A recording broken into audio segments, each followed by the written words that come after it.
उपस्थित सभी परमादरणीय मेरे अग्रज और अग्रजों को मेरा प्रणाम है, और अनुज और मेरे जो साथी दोस्त सब हैं उनके लिए मेरा प्यार है। यहाँ आज सभी की उपस्थिति से आज के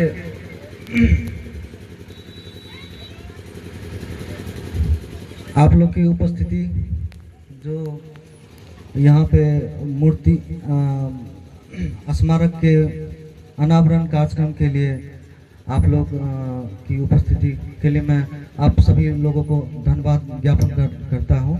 और मैं कुछ पापा की लिखी हुई कभी किताबों के से कुछ स्टेंजा कहूँगा और मेरे द्वारा लिखा हुआ कुछ कविता मैं पाठ करने जा रहा हूँ।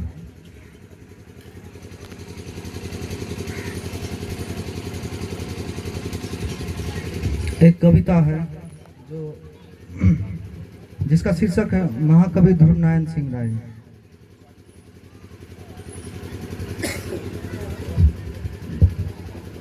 गगन को चीरकर एक ध्रुव तारा आए थे, गगन को चीरकर एक ध्रुव तारा आए थे, सूर्य सा ताप प्रतिभा विलक्षण, प्रचंड कलंक से प्रहार,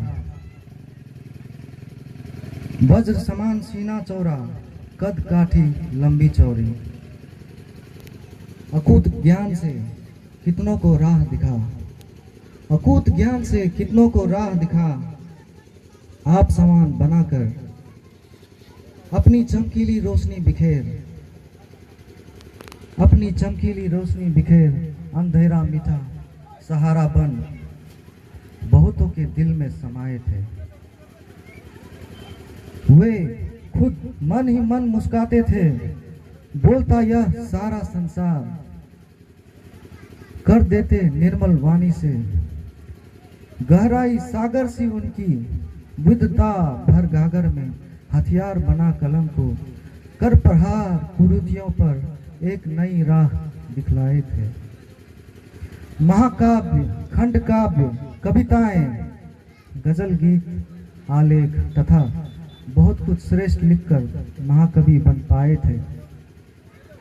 गजल सम्राट कहीं चले गए, गजल सम्राट कहीं चले गए, टूट गया वह ध्रुव तारा, यादें बस रह गई शेष, रह गई उनकी कृतियां विशेष, रह गई उनकी कृतियां विशेष।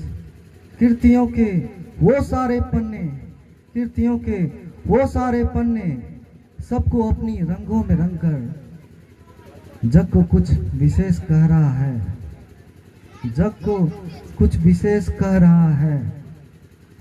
अब क्षितिज पार वो दिखेंगे, अब क्षितिज पार वो दिखेंगे, तारों में हम उन्हें ढूंढेंगे, तारों में उन्हें हम ढूंढेंगे।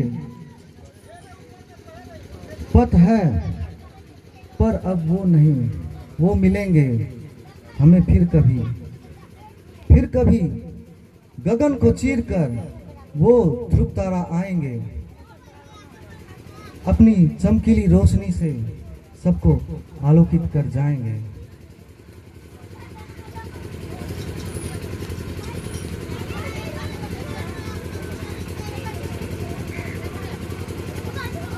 और एक कविता मैंने हाल में ही इंग्लिश में लिखी है, और जो मेरे पिताजी के ऊपर ही मैंने लिखी है।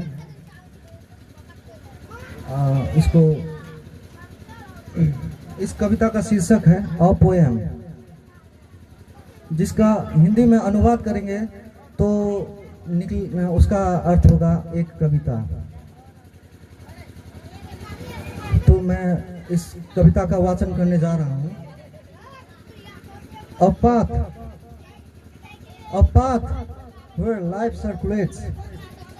Proverb is no pain, no gain. Something like that. Here I'm gonna tell, as life only a play where we do a lot. where we do a lot.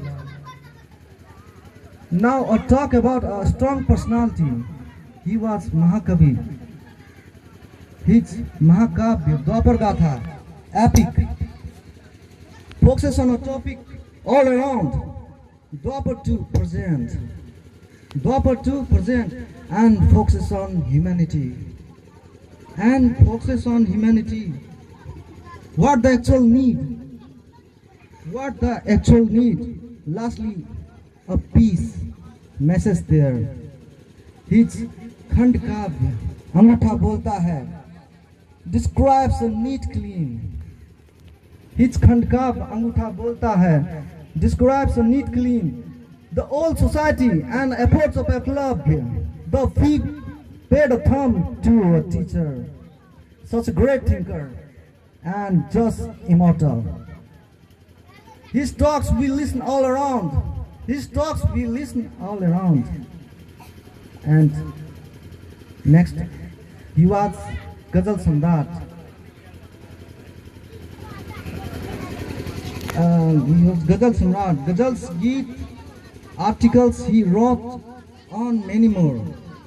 He wrote on many more. He said me somewhere in text. He said me somewhere in text. Life is a search. Life is a search. Need it to take out gems. Need it to take out gems. Oh Papa, I was not so knowledgeful that time. Oh Papa, I was not so knowledgeful that time. I really feel a gap between you and me now. I really feel a gap between you and me now.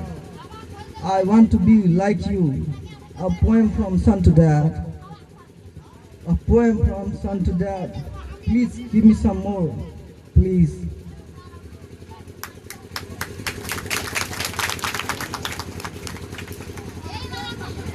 अंगूठा बोलता है खंड काव्य से एक stanza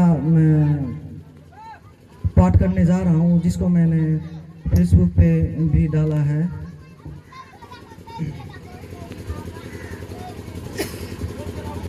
वो stanza इस तरह है। चाहता हूँ उड़ना क्षितिज में, चाहता हूँ उड़ना क्षितिज में, मुट्ठी में कैद करूँ प्रकाश। चाहता हूँ उड़ना क्षितिज में, मुट्ठी में कैद करूँ प्रकाश। भूलोक की संकीर्णता से संभव न उर्ध्वगामी विकास। देख लूंगा उस पार क्या है, वहाँ का वर व्यापार क्या है। देख लूंगा उस पार क्या है, वहाँ का वर व्यापार क्या है। वहाँ भी स्वर्गाधिपतियों का प्रजाजन से व्यवहार क्या है।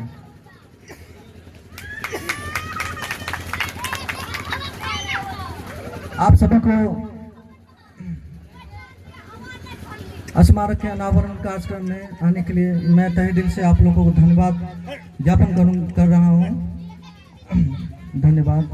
और इसी के साथ मैं अपनी वाणी को विराम देना चाहता हूँ और